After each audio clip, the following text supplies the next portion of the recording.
Saudações a todos! Hoje, para a nossa reflexão, nós vamos pegar no livro Em Torno do Mestre, de Pedro Camargo Vinícius, em que ele nos traz profundas reflexões. É um livro, entre outros, em que ele traz textos muito profundos acerca de vivências de Jesus, análise dos seus feitos, das suas colocações, dos seus ensinamentos. E vamos ver hoje um que ele intitula Cristo Nasceu. Cristo nasceu? Onde? Quando? Ele coloca 3 interrogações. E vamos lá. A salvação não está numa finalidade a que se convencionou denominar céu ou paraíso. Está sim na perpétua renovação da vida para frente e para o alto, né? Então, ele sabiamente traz que a salvação não é aquilo que a gente muitas vezes pensa. Na infância, quantas vezes não imaginávamos como nos ensinavam que salvar-se, né, seria ir para o céu, para o paraíso, de uma forma ali muito geográfica mesmo, digamos assim, né? E na verdade até monótona da forma como imaginávamos esse céu, esse paraíso. Então, vamos retomar. A salvação não está numa finalidade a que se convencionou denominar céu ou paraíso. Está sim na perpétua renovação da vida para frente e para o alto. Avançar, como disse São Paulo, de glória em glória, tal é, em síntese, o trabalho e o plano da redenção. Jesus é a força viva que, uma vez encarnada no homem, determina a sua constante transformação. Então, ele está afirmando que o que opera a mudança em nós, né, em cada ser humano, é Jesus encarnar em nós, ou seja, Jesus se fazer vivo dentro de nós, né? Até não, temos que lembrar de Paulo nesse momento, porque em determinada ocasião ele coloca: já não sou mais eu quem vive, mas o Cristo vive em mim. E ele podia falar isso porque ele vivia Jesus, o Cristo, de uma forma plena dentro do seu coração, portanto, extravasando um comportamento condizente com o que Jesus espera de cada um de nós. Então, por isso que Jesus é força viva, que uma vez encarnada no homem, determina a sua constante transformação. Daí o título, Cristo nasceu, onde e quando. Então, tudo vai versar em termos, no sentido de nós buscarmos dentro de nós. Será que ele nasceu? Ele nasceu já em nós? Se nasceu, quando? Onde? Então vamos lá. O Verbo se fez carne e habitou entre nós, cheio de graça e verdade, e vimos a sua glória como de unigênito do Pai. Então nós temos lá nos evangelhos, né? O Verbo se fez carne e habitou entre nós. Então Jesus encarnou entre nós. Mas a todos os que o receberam, aos que creem em seu nome, deu ele o direito de se tornarem filhos de Deus, os quais não nasceram do sangue, nem da vontade da carne, nem da vontade do homem, mas sim de Deus. A prerrogativa de unigênito do Pai, Jesus a torna extensiva a todos os que de boa vontade o receberem. E assim se opera o seu natalício no coração do pecador. Então isso é muito, muito importante pararmos e refletirmos. Por quê? Para vivermos intensamente essa ligação como Jesus nos ensinou, Pai nosso que estais nos céus. Ele se volta ao Pai. Pai nosso que estais nos céus, né? Então, ele abre para nós essa condição que é fato, né? Então, ele revela para nós essa condição de filhos. Mas para sermos filhos, nós temos que galgar degraus. Porque enquanto não formos, não estivermos nesta busca intensa de Jesus vivendo em nós seremos criaturas sim, porque somos criaturas de Deus, somos criados por Deus, mas filho é aquele que pressupõe ligação, respeito, né? Então seremos verdadeiramente filhos de Deus quando buscarmos viver os ensinamentos que nos foram passados. Então, a prerrogativa de unigênito do Pai, Jesus a torna extensiva a todos os que de boa vontade o receberem. E receber de boa vontade não é como muitas vezes ouvimos, né? Eu aceito Jesus. Não são os lábios que aceitam. É permitir que Ele faça morada no nosso coração. E assim se opera o seu natalício no coração do pecador. O menino que Maria enfaixou, deitando-o em seguida numa manjedoura, é a figura desse Jesus que é força, que é poder, que é vida e verdade atuando no interior do homem. Invoquemos, em abono de nossa asserção, o testemunho de algumas personagens que figuram na esfera cristã como astros de primeira grandeza, né? Então, o que ele colocou aqui no parágrafo anterior é que o menino que Maria enfaixou é Jesus, né? Que é toda a força, toda a bondade, é a vida, é a verdade, por isso que ele fala, eu sou o caminho, a verdade e a vida, né? E agora ele nos leva a uma reflexão, porque ele vai trazer astros de primeira grandeza, como ele começa com Paulo. Perguntemos a Paulo, onde e quando Jesus nasceu? E ele nos dirá, foi na estrada de Damasco, quando eu, então, intolerante e fanatizado por uma causa inglória, me vi envolvido na sua divina luz. Dali por diante, já não sou eu mais quem vive, mas o Cristo é que vive em mim. Mas Jesus é que vive em mim. Então, por que ele fala aqui, ele invoca Paulo? Porque Paulo teve uma grande transformação. E nós sabemos que foi o momento em que Jesus se instalou no seu coração para todo sempre. E quando foi isso? Quando ele parte, junto de alguns companheiros, em busca de Ananias, um grande cristão na época, e que tinha convertido ao cristianismo a sua grande amada, a sua esposa não, a sua noiva. E depois ali da morte dela, agora não há como nós comentarmos, mas vale a pena ler Paulo Estevão, de Emmanuel. Então, depois daquela grande dor, ele parte em busca daquele que havia, inclusive, levado a sua esposa à morte, né?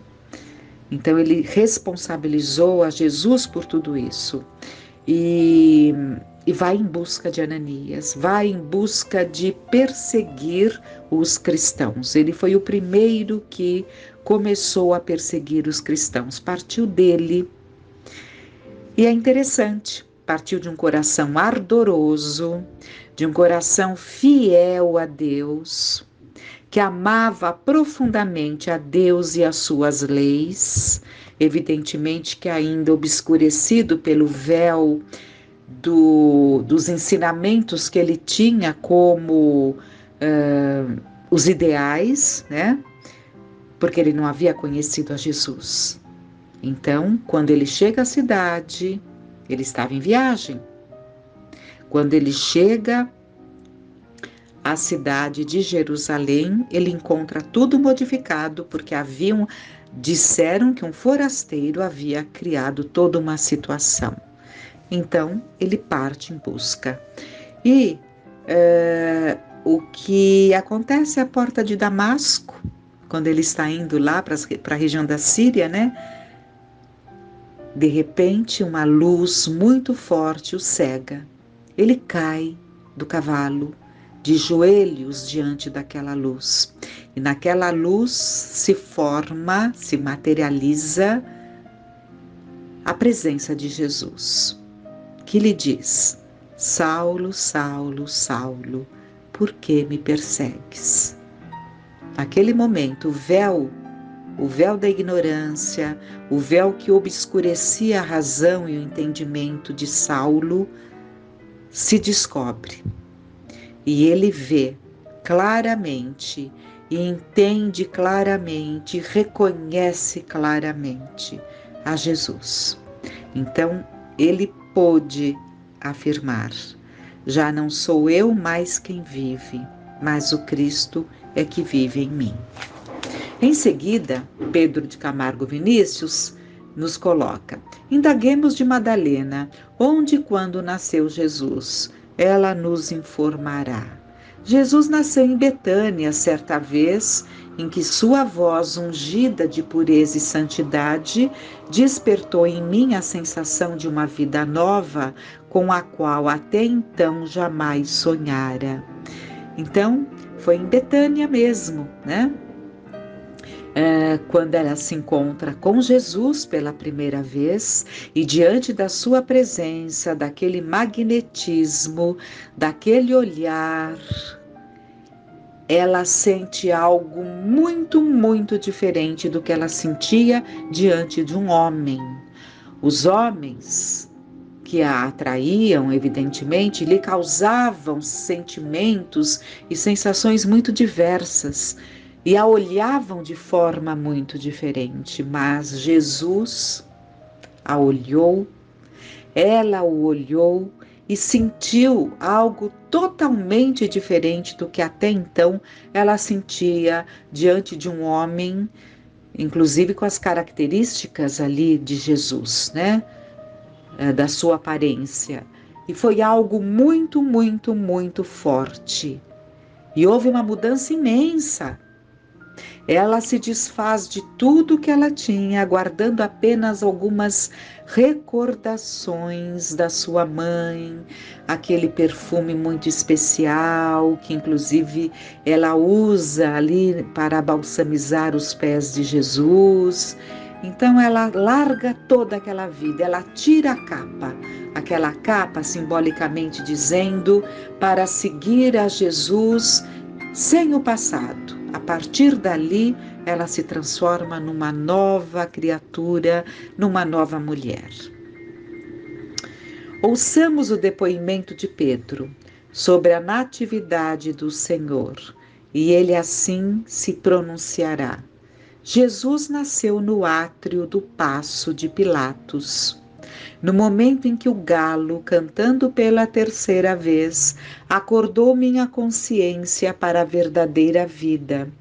Daí por diante, nunca mais vacilei diante dos potentados do século, quando me era dado defender a justiça e proclamar a verdade, pois a força e o poder do Cristo constituíram elementos integrantes de meu próprio ser. Interessante que vimos aí no outro texto que foi Pedro que disse: Tu és o Cristo.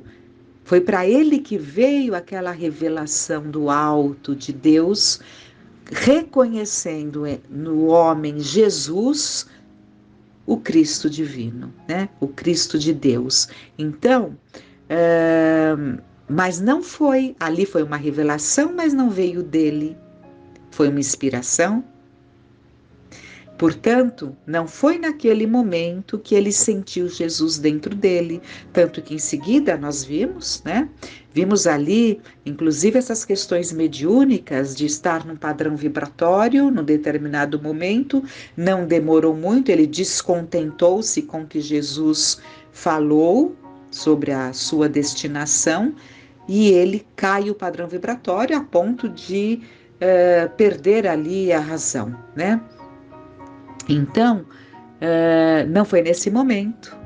E quando foi?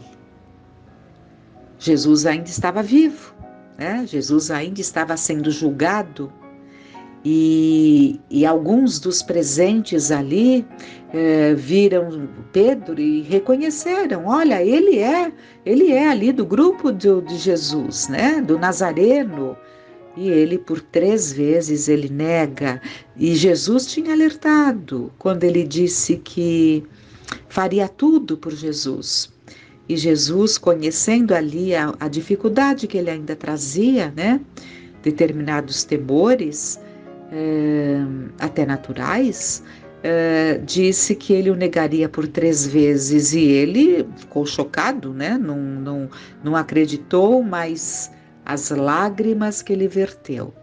Depois da 3ª negativa, quando o galo canta.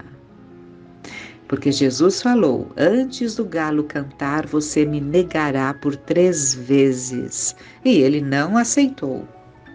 E ele negou por 3 vezes e o galo cantou em seguida. Ali nasceu Jesus no coração dele, porque aquelas lágrimas foram verdadeiras, aquelas lágrimas de arrependimento, de vergonha, fez com que ali nascesse o Pedro mesmo, né? Então o nome que Jesus lhe deu surgiu nele naquele momento. Pedra, força, né? E foi como ele se mostrou durante toda a sua jornada. Chamemos à baila João Evangelista e peçamos nos diga o que sabe acerca do Natal do Messias. E ele nos dirá, Jesus nasceu no dia em que o meu entendimento, iluminado pela sua divina graça, me fez saber que Deus é amor. E João Evangelista, sim, aquele jovenzinho que amava profundamente a Jesus e que era chamado, né, era conhecido como discípulo dileto, né? E Jesus, e ele nos deixa, né, o evangelho, um dos evangelhos é de João. Evangelista porque escreveu o evangelho, né? E no seu evangelho ele fala, Deus é amor. Dirijamo-nos a Zaqueu, o publicano, e eis o seu testemunho. Jesus nasceu em Jericó, numa esplêndida manhã de sol, quando eu, ansioso por conhecê-lo, subi numa árvore à beira do caminho por onde ele passava, contentando-me com o ver de longe. Eis que ele, amorável e bom, acena-me, dizendo, Zaqueu, desce, importa que me hospede contigo. Naquele dia entrou a salvação no meu lar. Belíssima história de Zaqueu também. Interpelemos Tomé, o incrédulo. Quando e onde nasceu o Mestre? Ele, por certo, retrucará. Jesus nasceu em Jerusalém, naquele dia memorável e inesquecível em que me foi dado testificar que a morte não tinha poder sobre o Filho de Deus. Só então compreendi o sentido de suas palavras. Eu sou o caminho, a verdade e a vida. Então Tomé teve a oportunidade de ver a Jesus materializado, de tocar nele, porque Jesus, conhecendo ali o seu ceticismo, digamos, né, falou, me toque, né? Tomé não estava naquele primeiro dia, ali naquele domingo, depois que vem ali as notícias através de Maria de Madalena e outras 2 mulheres que estavam com ela, que tinham visto Jesus materializado no Campo Santo, no cemitério, né? Os discípulos se fecharam, atordoados, com medo, e se fecharam. Maria estava lá junto deles e Jesus se materializa, colocando de imediato: paz seja convosco. Mas Tomé não estava naquele momento. Mas não demora muito. No momento em que estavam novamente reunidos e Tomé estava, Jesus lhes aparece novamente. Apelemos finalmente para Dimas, o bom ladrão. Onde e quando Jesus nasceu? Ele nos informará. Jesus nasceu no topo do Calvário, precisamente quando a cegueira e a maldade humanas supunham aniquilá-lo para sempre. Dali ele me dirige um olhar repassado de piedade e de ternura, que me fez esquecer todas as misérias deste mundo e antegozar as delícias do paraíso. Desde logo senti-o em mim e eu nele. Jesus foi crucificado entre dois ladrões. Um deles era Dimas, chamado de o bom ladrão, porque ele reconhece em Jesus ali a sua grandeza e pede para que Jesus lhe abençoasse, algo nesse sentido, né? Lhe preparasse o caminho. E Jesus fala, né, que ele estaria com ele, né? Então, ali foi um momento de Dimas. Tal foi o testemunho do passado, tal é o testemunho do presente, dado por todos os corações que, deixando de ser quais hospedarias de Belém, onde não havia lugar para o nascimento de Jesus, se transformaram pela humildade naquela manjedoura que o amor engenhoso da mais pura e santa de todas as mães converteu no berço do Redentor do mundo.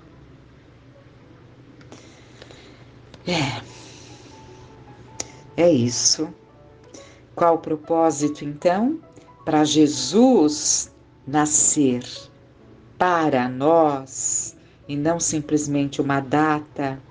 Para Jesus realmente nascer para nós, é preciso que o nosso coração se transforme numa manjedoura para acolhê-lo.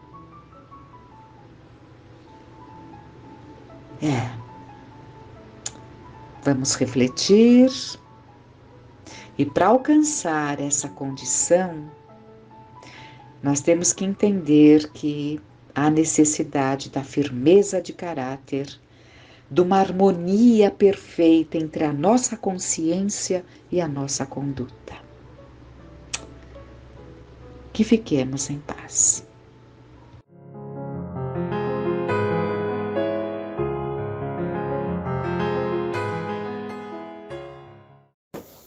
Olá a todos, hoje uma vez mais trazemos do livro Boa Nova, que é um livro psicografado pelo Chico Xavier, com mensagens do espírito de Humberto de Campos, e hoje fala sobre o perdão, dando sequência aí a temas que nos lembram a vida de Jesus. Então ele diz: as primeiras pregações do Cristo e de seus discípulos em torno do lago haviam alcançado inesquecíveis triunfos. Eram doentes atribulados que agradeciam o alívio buscado ansiosamente. Eram trabalhadores humildes que se enchiam de santas consolações diante das promessas divinas da Boa Nova. Aquelas atividades, entretanto, começavam a despertar a reação dos judeus rigoristas, que viam em Jesus um perigoso revolucionário. O amor que o profeta Nazareno pregava vinha quebrar antigos princípios da lei judaica. Os senhores da terra observavam cuidadosamente as conversas dos escravos, que trocavam um imenso júbilo proveniente das esperanças de um novo reino que não chegavam a compreender. Os mais egoístas pretendiam ver no profeta generoso um conspirador vulgar que desejava levantar as iras populares contra a dominação de Herodes. Outros presumiam na sua figura um feiticeiro comum que era preciso evitar. Então vejam que À medida que Jesus vai ali mantendo o seu trabalho, as suas viagens, as curas, isso vai trazendo ali cada vez mais a esperança, né, de um povo extremamente sofrido, oprimido. Isso vai despertando ali novas alegrias naquele povo, né, os escravos entre eles, em muitas casas falavam, né, dessa boa nova. Em contrapartida, isso gerava a ira, né, de, como diz aqui, muitos que viam no Cristo um feiticeiro, um conspirador, alguém que atentava contra a ordem ali, contra o governo, né, um homem simples, pobre, no entanto, que arrebatava cada vez mais o número de seguidores, de ouvintes, né, já que com ele, com toda a sua condição espiritual, com seu magnetismo, com sua vibração, ele ia ali trazendo novos tempos, né? Uma mensagem nova, um novo alento, uma nova esperança a todos aqueles que tinham o privilégio de ouvi-lo, né? E, no entanto, isso também vai despertando a reação dos discípulos. Por quê? Esses que viam em Jesus um conspirador, um feiticeiro, atacavam duramente ali, gerando até notícias falsas quando Jesus estava indo para Belém. E os discípulos não se conformavam, alguns deles não se conformavam, porque Jesus não rebatia aquelas acusações, Jesus não entrava em conflitos, né? Simão Pedro ali principalmente questionaram seriamente ali com alguns senhores da região, trocando palavras ásperas, né, na defesa ali do Cristo. Pedro e André também, igualmente com mensagens ali, expressões incisivas aqui, falas sinceras, nos debates públicos ali, procuravam defender a superioridade do Cristo. E aqui diz que Jesus compreendeu os acontecimentos e calmamente ordenou a retirada, afastando-se da cidade com tranquilo sorriso. Mas aqui fala que a maioria dos discípulos prosseguiu em discussão, estranhando que o mestre nada fizesse, que não reagisse contra as envenenadas insinuações a seu respeito. E aí Pedro e Filipe têm a oportunidade de estarem a sós com Cristo, né? E Pedro diz: Mestre, chamaram-vos de servo de Satanás, mas nós reagimos prontamente, né? Pedro diz ali com sinceridade ingênua: observávamos que por vós mesmo nunca oporeis a contradita, disse Filipe, convicto ali de estar prestando um excelente serviço ali a Jesus, né? E Filipe diz: nós revidamos aos ataques com a maior força de nossas expressões. E Jesus ali meditava, ouvindo aquilo, e saindo das suas reflexões ali, Jesus pergunta: acaso poderemos colher uvas nos espinheiros? Ou seja, de uma situação complexa, espinhosa, vocês esperam colher uvas, colherem ali a alegria, a paz? Não. Naturalmente que a boa nova geraria alegria, mas para isso, sem dúvida, como de fato aconteceu, geraria ali esses ataques, geraria espinhos, porque contrariava o interesse de muitos ali. E vejam que Jesus, uma vez mais, ele não dá uma resposta pronta, ele devolve com uma pergunta. Por quê? Porque na medida em que ele pergunta, devolve com a pergunta, ele leva os discípulos, os apóstolos, a refletirem, a analisarem, a pensarem, né? Então ele não dava ali uma resposta pronta, mas ele sempre esperava o melhor momento e como esclarecer aquela situação da melhor maneira com os discípulos. Jesus continua dizendo então: de modo algum eu me empenharei em Nazaré numa contradita estéril aos meus opositores. Ou seja, de modo algum ele entraria em conflito que seria estéril, seria improdutivo, seria uma perda de tempo ficar ali debatendo, querendo se defender. Contudo, Jesus continua dizendo: eu procurei ensinar que a melhor réplica, a melhor resposta é sempre a do nosso próprio trabalho, do esforço que nos seja possível. Nesse particular, eu não deixei de operar na minha esfera de ação, de modo a produzir resultados à nossa viagem à cidade vizinha, tornando-a proveitosa sem desprezar as palavras construtivas no instante oportuno. Vejam que Jesus então não se envolve ali naquelas polêmicas Ele continua o trabalho dele, canalizando a energia dele para aquilo que ele tinha que fazer, mas ele fala: eu não desprezei as palavras construtivas e no momento oportuno. Aqui 2 pontos: palavras construtivas, né? Uma reflexão para todos nós: será que quando vamos esclarecer alguma coisa ou temos essa intenção, nós usamos palavras construtivas, palavras que agregam, né? E no instante oportuno, qual é o instante oportuno de dizer algo construtivo? Porque há momentos na vida em que nós vamos e precisamos nos posicionar, aí buscando, como ele diz aqui, palavras construtivas, não que agridam, não que firam, que machuquem. Então há momentos que nós vamos posicionar, há outros momentos em que nós vamos nos calar para falar mais tarde, e há outras situações que o nosso silêncio vai ser o que? Permanente, ou seja, a gente tem visto muitas situações na vida em que o tempo vai recolocando tudo ali no seu devido lugar. Então, procurarmos aos poucos essa sabedoria, em que momento nós falamos. Há momentos que precisamos falar, nos posicionar, talvez até com energia, mas sem agressividade. Em que momentos nós vamos deixar para falar depois e quais as situações que nós vamos nos calar para que as coisas caminhem da melhor maneira possível. Então essa é uma sabedoria que temos que pedir muito a Deus. A gente sempre tem usado essa palavra lucidez, né? E Jesus continua dizendo, então: de que serviriam as longas discussões públicas, inçadas de doenços, né, que são insultos e zombarias? No final teríamos a menos probabilidades para o triunfo glorioso do amor e maiores motivos para a separatividade e odiosas dissensões. Ou seja, no final só teriam cada vez mais separações, ódios, né? Por isso que Jesus reforça o motivo dele não entrar ali em todos aqueles conflitos. Só devemos dizer aquilo que o coração pode testificar, né? Testemunhar, mediante atos sinceros, porque de outra forma as afirmações são simples ruído sonoro de uma caixa vazia. E Filipe diz quase com mágoa: mas mestre, a verdade é que a maioria de quantos compareceram às pregações de Nazaré falava mal de vós. Jesus responde mais uma vez com uma pergunta, né?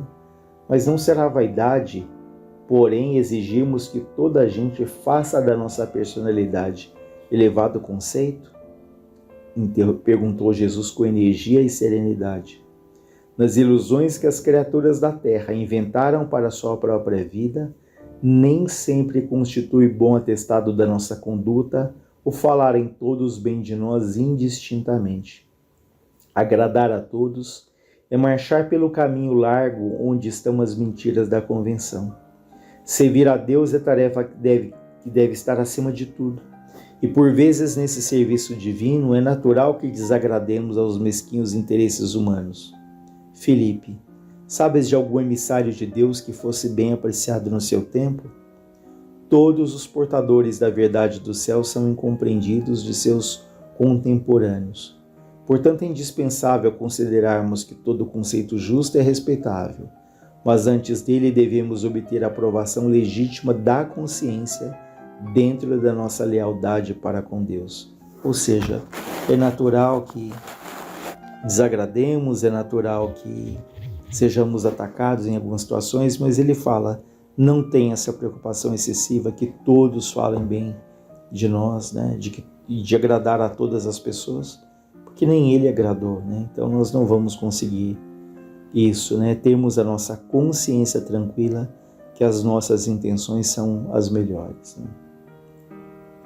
E Simão Pedro diz: mas mestre, não deveremos então utilizar palavras enérgicas, justas? Jesus responde: em toda circunstância convém naturalmente que se diga o necessário, porém é também imprescindível que não se perca tempo. Ou seja, há situações que diga ali o que é necessário, mas não perdemos tempo, né? Temos ali uma dificuldade de falarmos excessivamente, de ficarmos ali em discussões intermináveis, improdutivas. Então, se há algo a ser dito, sejamos ali cuidadosos, mas sejamos objetivos, né? E falar ali o necessário, né? E esse necessário podemos pensar o que é necessário, o que realmente deve ser falado, o que realmente deve ser debatido e o que deve ser silenciado, como foi dito um pouco antes, né? E Filipe diz: Senhor, vossos esclarecimentos são indiscutíveis. Entretanto, eu preciso acrescentar que alguns companheiros se revelaram insuportáveis nessa viagem a Nazaré. Uns me acusam de brigão, desordeiro, outros que não entendo vossos ensinamentos como deveriam. Se os próprios irmãos da comunidade apresentam essas falhas, como há de ser o futuro do Evangelho? Olha que interessante essa colocação, né? Em que Filipe diz que entre o próprio grupo ali havia divergências, acusações contra ele, inclusive. Ele se pergunta ao Jesus: se entre nós há aí essas falhas, como vai ser o futuro do Evangelho?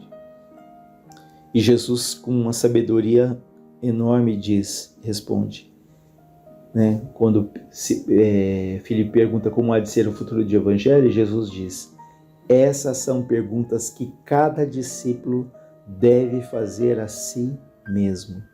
Vejam, quando perguntamos para onde caminha o mundo, como o mundo evolui, apesar de tantas injustiças, de tantas dificuldades, Jesus responderia: é uma pergunta que cada um deve fazer a si mesmo, ou seja, o que cada um de nós temos feito para melhorar o mundo em que nós vivemos.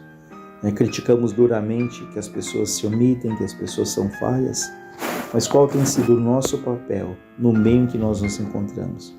Na nossa casa, na nossa família, no nosso trabalho, no trabalho assistencial, espiritual, mas acima de tudo dentro de nós mesmos, como temos agido, não é? E Jesus continua dizendo a Filipe: todavia, com respeito à comunidade, pelo que me compete esclarecer, cumpre-me perguntar se já edificastes o reino de Deus no íntimo do teu espírito. É verdade que não, respondeu hesitante o apóstolo. Jesus continuou dizendo: de dentro dessa realidade, podes observar que se o nosso colégio fosse constituído de irmãos perfeitos, teria deixado de ser irrepreensível pela adesão de um amigo que ainda não houvesse conquistado a divina edificação. Jesus diz: o que é indispensável é nunca perdermos de vista o nosso próprio trabalho. Vejam que ponto importante. Não perdermos de vista o nosso próprio trabalho, porque ali, olhando tanto no entorno, tanto em volta, criticando, discutindo, quantas vezes abandonamos aquilo que nos compete, aquilo que está em nossas mãos, aquilo que podemos e devemos fazer, né? Então Jesus diz: o indispensável é nunca perdermos de vista o nosso próprio trabalho, sabendo perdoar com verdadeira espontaneidade de coração. Se nos labores da vida um companheiro nos parece insuportável, é possível que algumas vezes sejamos considerados assim. Olha que ponto interessante. Se para nós alguém pode ser insuportável, também nós podemos ser insuportável para algumas pessoas. Temos que perdoar os adversários, trabalhar pelo bem dos nossos inimigos, auxiliar aqueles que zombam da nossa fé. Esquece o mal, trabalha pelo bem. Quando ensinei que cada homem deve conciliar-se depressa com o adversário, busquei salientar que ninguém pode ir a Deus com um sentimento de odiosidade no coração. Não poderemos saber se o nosso adversário está disposto à conciliação. Todavia, podemos garantir que nada se fará sem a nossa boa vontade e pleno esquecimento dos males recebidos. Se o irmão infeliz se arrepender, sejamos sempre dispostos a ampará-lo, e a todo momento precisamos e devemos esquecer o mal. Foi quando, então, Simão Pedro fez a sua célebre pergunta: Senhor, quantas vezes pecará meu irmão contra mim? Que lhe hei de perdoar? Será até 7 vezes? Jesus respondeu-lhe calmamente: não te digo que até 7 vezes, mas até 70 vezes 7 vezes. E assim como devemos perdoar sempre, 70 vezes 7 vezes, de uma maneira simbólica, também nos leva a pensar quantas vezes precisaremos do perdão dos outros, não é? Então fica aí para a nossa reflexão. Deus nos ampare, nos fortaleça.